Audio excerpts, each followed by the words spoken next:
Hello internet users and welcome back to another video. Today we're once again going to take a fun video game and turn it into a nightmarish experience. If you're familiar with my softlock videos, you've probably come to expect a long, complicated setup and sometimes a convoluted method of escaping. However, this time, things are going to be a bit different. For this particular video, I'm going to be showing you a save file that's very easy to set up, but has one of the most evil escape methods I've ever come up with. Some people could escape it within a few minutes, and others could spend the rest of their lives stuck in an unplayable game. Without any more delay, let's go over the steps and start piecing this together. This setup will be done on a copy of Pokemon Emerald version. The first requirement is to have a save file that is played up to reaching Pacific Town. Second, you're going to need to have only 3 Pokemon on the cartridge, and at least 1 fishing rod. The first Pokemon is the one that we'll be stuck with. In my case, I've chosen a Chansey. The other Pokemon in my possession are my HM users. Wingull has Fly, and Zigzagoon has Surf. Next, we're going to do the usual and throw away all of our items and money. The bag will mostly be empty after this, but there are some key items, such as HMs, which cannot be thrown away. This won't matter though, because Chansey isn't able to learn Surf or Fly.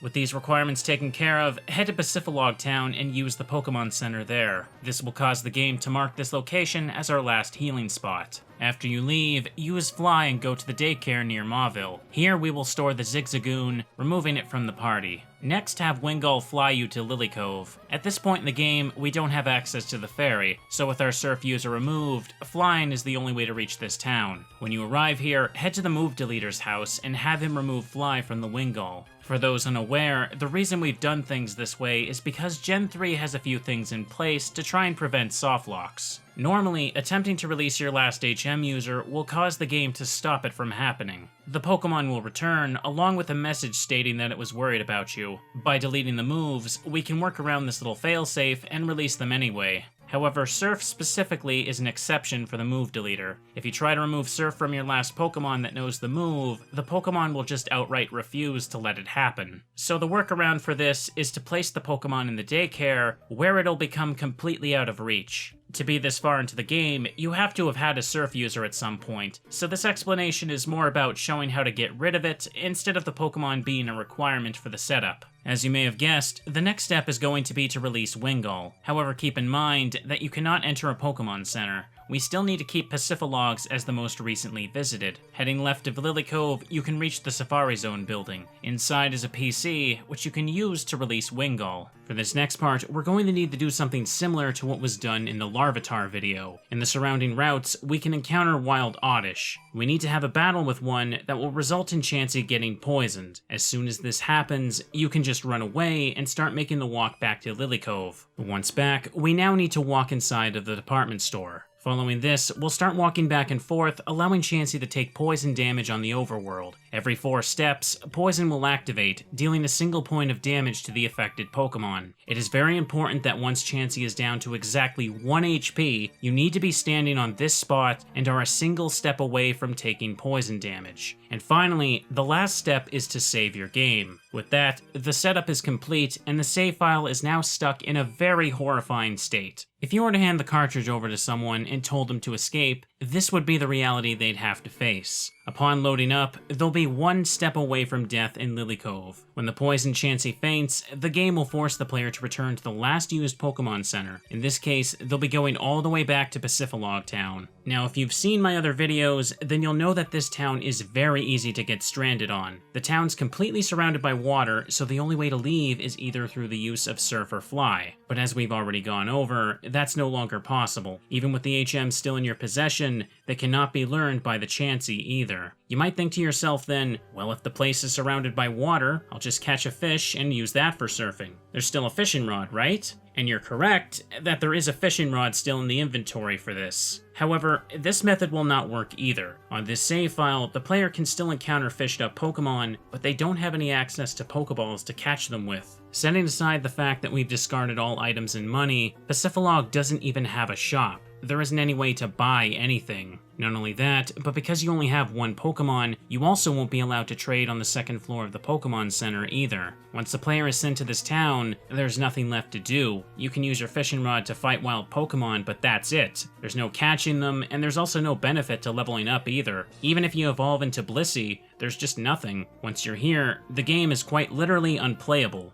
So now that we know what happens when you take a step from the starting position, the next question is obvious. What can be done here to escape? Well, it should be clear by this point, but there is a reason that the setup places you on this specific tile. This woman at the counter is the NPC that handles the Pokemon Lottery Corner. Once per day, you can speak to this character to try and win. A random ID number is chosen each day, and depending on how many digits of this match the ID numbers of your Pokemon, you can win a prize. In Generation 3, the prizes are as follows. At 2 matching digits, you win a PP Up. At 3 matching digits, you win an EXP share. At 4 matching digits, you win a Max Revive. And at 5 matching digits, which is a perfect match for the entire ID number, you win a Master Ball. I think you can all see where I'm going with this. The first 3 prizes are completely worthless to us. There is no shop at Pacifilog, so even if you win any of these, there's no way to use or sell them to get Pokeballs there. In our current situation, the Grand Prize Master Ball is the only possible way to catch a second Pokemon in Pacifilog.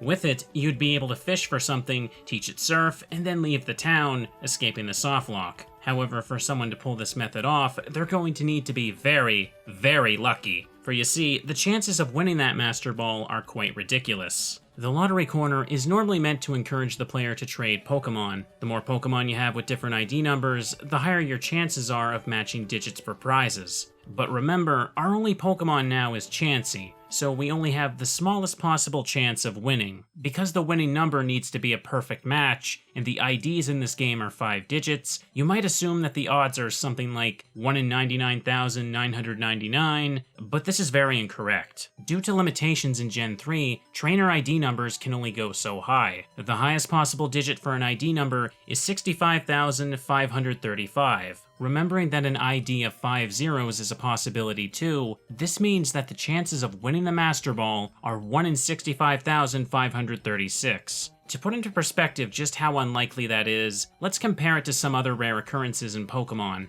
The odds of encountering a shiny Pokemon are around 1 in 8,000, and the odds of finding Pokerus from an encounter are around 1 in 20,000. If you play Pokemon, then you know that it's very likely to go years at a time without either of these two things occurring, so you can imagine how difficult it's going to be to win that Master Ball. At this point though, some of you might be asking, well, so what if it's unlikely? I'll just keep resetting the game until the ID number matches. I don't actually have to try only once per day, right? Unfortunately, dear viewer, that's not going to work for you. The woman at the Lottery Corner is only checking what the number for the day is. Speaking to her isn't what generates it. You could sit there and reset all you want, but the number will be exactly the same until the day rolls over. You really do only get one chance per day. If you were to take the save file right now and try for the Master Ball every single day, you would be very likely to spend the rest of your life never getting that perfect number match. In fact, you could pass this task onto your child, and then they'd also be likely to go their entire life never winning either.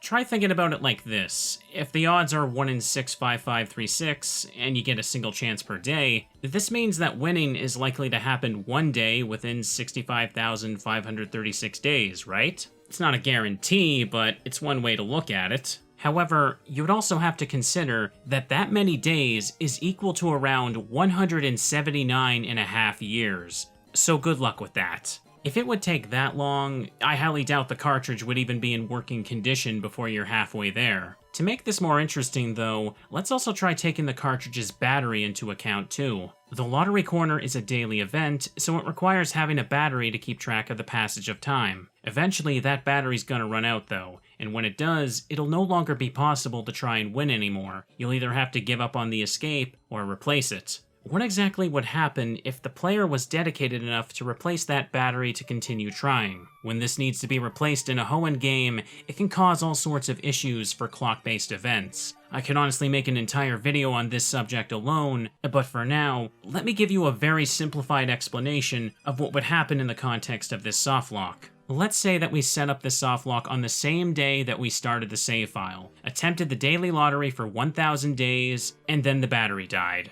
In this situation, the game knows that 1,000 days have passed, but in order for it to generate new daily events, like the next lottery number, it will be waiting until day 1001. Makes sense, right? The problem, though, is that when you replace the battery, the unseen real-time clock will start counting the days from 0 again. Even though the game is clearly able to count days, because that clock value is below what the game expects, it will refuse to count them as new days until it catches up to the original amount of days that passed. This means that you will need to wait about 1001 days before it's possible for a new ID number to be generated. I don't know why they programmed it like that either, but that's just how it works. As a quick note, I know some of you might think I'm describing the berry glitch right now, which wasn't present in Pokemon Emerald. However, I assure you, this is a separate issue that's present in all 3 of the Hoenn games. But for obvious reasons, a casual player is not really likely to encounter this. At least not for several years until their original battery dies and they try to replace it.